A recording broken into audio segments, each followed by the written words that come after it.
আসসালামু আলাইকুম বন্ধুরা, আশা করি আপনারা সকলেই ভালো আছেন আর আপনারা দেখছেন এমডি ভয়েস টিভি।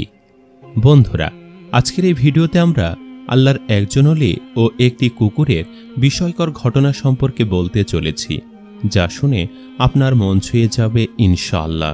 তাই ভিডিওটি একবারে শেষ পর্যন্ত দেখবেন।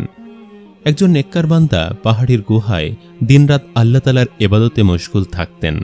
আল্লাহ তাআলা তার খাওয়া দাওয়ার ব্যবস্থা একটি গাছের মাধ্যমে করে দিয়েছিলেন।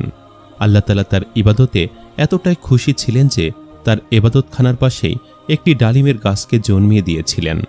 আল্লাহ তাআলা প্রতিদিন সেই ডালিমের গাছ থেকে তার খাবার দাবার এভাবে ব্যবস্থা করতেন যে সে প্রতিদিন সেই গাছে 3টি করে ডালিম পেত, আর সেই নেক বান্দাটি সেই ডালিমগুলি খেয়ে নিত এবং আল্লাহ তাআলার ইবাদতে মশগুল হয়ে যেত। এভাবেই দিন কাটতে থাকলো। সেই আবিদ বান্দাটি ভাবল যে এগুলি আমার রিজিক, আমি এভাবেই খাবার দাবার করব এবং শুধুমাত্র আল্লাহ তাআলার ইবাদতে মশগুল থাকব। একবার আল্লাহ তাআলা তার পরীক্ষা নিতে শুরু করলেন, কেননা যারা আল্লাহ তাআলার নেক বান্দা হয়ে থাকে, আল্লাহ তাআলার ইবাদত করে থাকে, আল্লাহ তাআলা তাদের পরীক্ষাও নিয়ে থাকেন। একবার এমন ঘটল যে সে ডালিম গাছে আর ডালিম ধরল না। একদিন কেটে গেল, সে ধৈর্য ধারণ করল।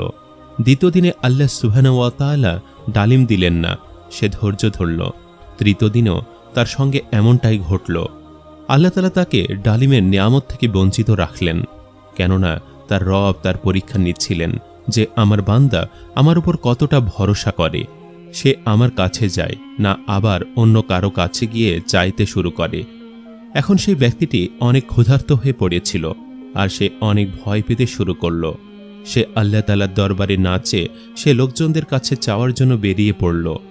যখন সে তার ইবাদতের জায়গা থেকে বেরিয়ে আসলো, তখন সে একটি বাড়ি দেখতে পেল। সেই বাড়িটি একজন মুসলমানের ছিল, কিন্তু সেই মুসলমান ব্যক্তিটি একজন চোর ছিল।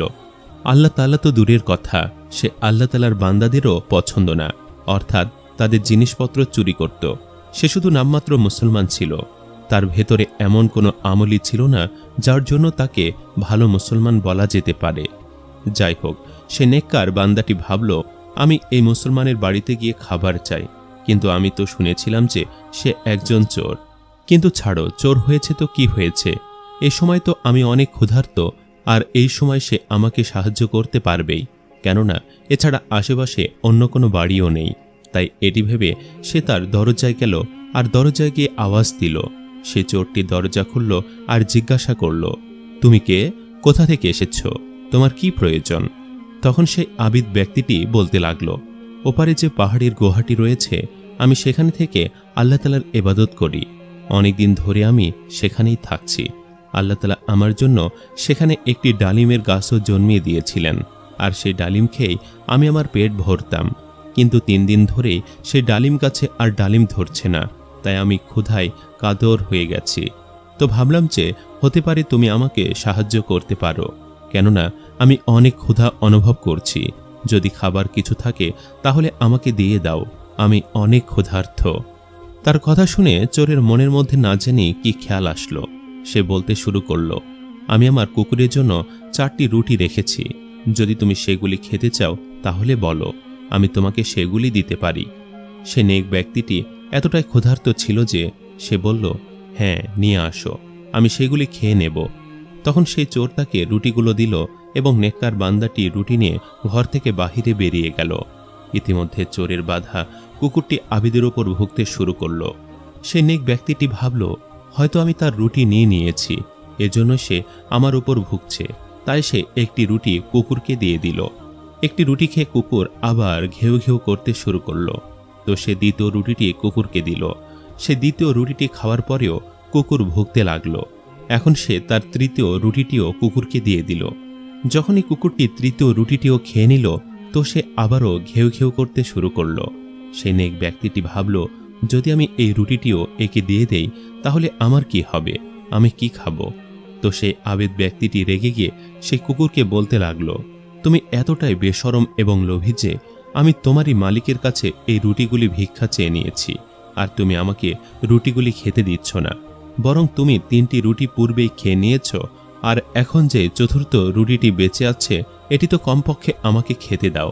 এতটুকুন তো বিশ্বস্ত হয়ে যাও নিজের মালিকের। ব্যাস, এমনটা বলার বাকি ছিল। আল্লাহ তাআলা সেই কুকুরকে কথা বলার ক্ষমতা দান করলেন। সেই কুকুরটি মানুষের মতো বলতে শুরু করল, এ মানুষ, তুমি তো এতটাই ইবাদতকারী, আল্লাহ তাআলার একজন নেক বান্দা, আল্লাহ তাআলার ইবাদতকারী। আল্লাহ তাআলা তোমাকে উপহার স্বরূপ একটি ডালিমের গাছ দান করলেন। তোমাকে কখনো ক্ষুধার্ত রাখলেন না, বরং আল্লাহ তাআলা তোমাকে জান্নাতি ফল এবং ডালিম খাওয়ালেন। তুমি আল্লাহ তাআলার সঙ্গে কি এমন দফাদারি করলে? তুমি আমাকে বললে যে আমি বেশরম, লোভী, কিন্তু আমি এতটাই বিশ্বস্ত যে আমি সেই রুটিটি চাইছি যেটি আমার মালিক আমার জন্য রেখেছিল। তুমি তো আল্লাহ তাআলার ইবাদতকারী। তোমার কি আল্লাহ তাআলার উপর ভরসা ছিল না? তোমার কি তাওয়াক্কুল ছিল না যে তুমি পরের কাছে, অর্থাৎ মানুষের কাছে সাহায্য নেওয়ার জন্য বেরিয়ে পড়েছ? আর একজন চোর তোমাকে সাহায্য করল, তুমি তার রুটি খেতেও রাজি হয়ে গেলে। তুমি কি 3 দিনের ক্ষুধা সহ্য করতে পারতে না? তোমার রব কি তোমাকে ক্ষুধার্ত রাখত? সে তো তোমার পরীক্ষা নিচ্ছিল। আমি তো একটি পশু, কিন্তু তুমি তো একজন মানুষ। তোমার ভরসা কি করে তোমার রব থেকে সরে গেল? তুমি কি আল্লাহ তাআলার বারগাহে চাইতে পারতে না? আল্লাহ তাআলার কাছে দোয়া করতে পারতে না? কিন্তু না, তুমি একজন মানুষের কাছে সাহায্য চাইতে চলে আসলে। আর এমন এক মানুষ যে তোমার রবকে মানে না। এ সমস্ত কথাগুলি শোনা মাত্রই সেই আবিদ ব্যক্তিটি অঝোর নয়নে কান্না শুরু করে দিল। সে আবারও তার পাহাড়ের গুহায় ফিরে আসলো আর আল্লাহ তাআলার দরবারে সেজদায় পড়ে গেল আর কান্না করতে করতে মাপ চাইতে লাগলো। ইয়া আল্লাহ, আপনি আমাকে মাফ করে দিন, আমার ভুলকে মাফ করে দিন। এ আমার আল্লাহ, আমি এটি ভাবিনি আপনি আমাকে এই নির্জন জায়গায় কিভাবে খাবার দাবার দিলেন।